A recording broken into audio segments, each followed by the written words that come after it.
The clay pot of Amidia. Amidia was a quiet girl who lived in a small village with her grandmother, a woman famous for making beautiful clay pots. Every morning, the smell of wet earth filled their yard as her grandmother shaped clay with slow, careful hands. Amidia loved sitting beside her. She watched every movement closely, how the clay turned into bowls, pots, and water jars decorated with traditional patterns.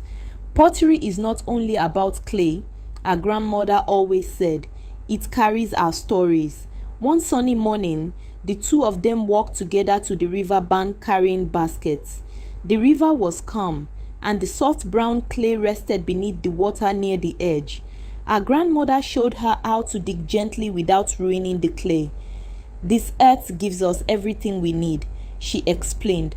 Amidia carefully filled her basket while listening to birds singing in the trees nearby.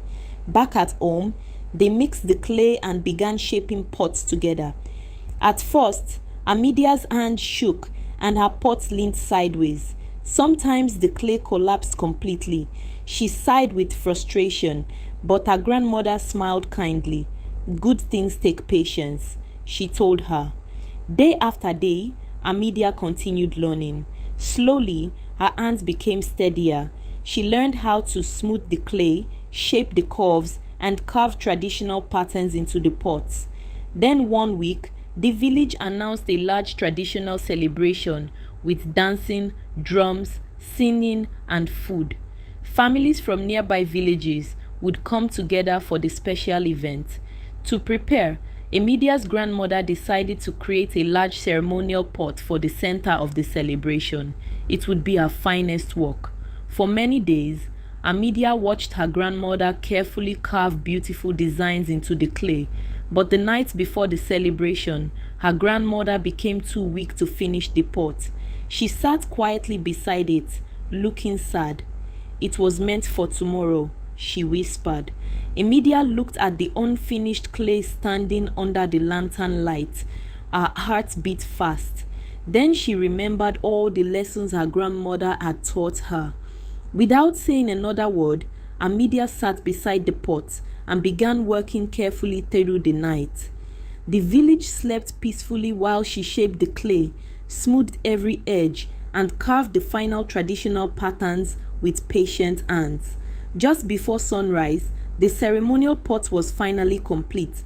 When her grandmother woke up, tears filled her eyes as she saw the beautiful work standing proudly in the morning light.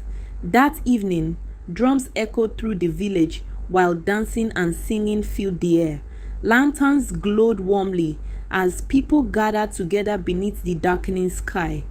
When the ceremonial pot was carried into the celebration, the villagers stopped and admired its beauty. The carved patterns shined softly beneath the firelight. Amidia's grandmother smiled proudly. "You have learned well," she said softly. From that day forward, people across the village knew Amidia as a talented potmaker, and just like her grandmother, she promised herself that one day she would teach the tradition to future generations, so the stories carried in the clay would never be forgotten. The end. Hello besties, if you enjoyed that, don't forget to like and subscribe.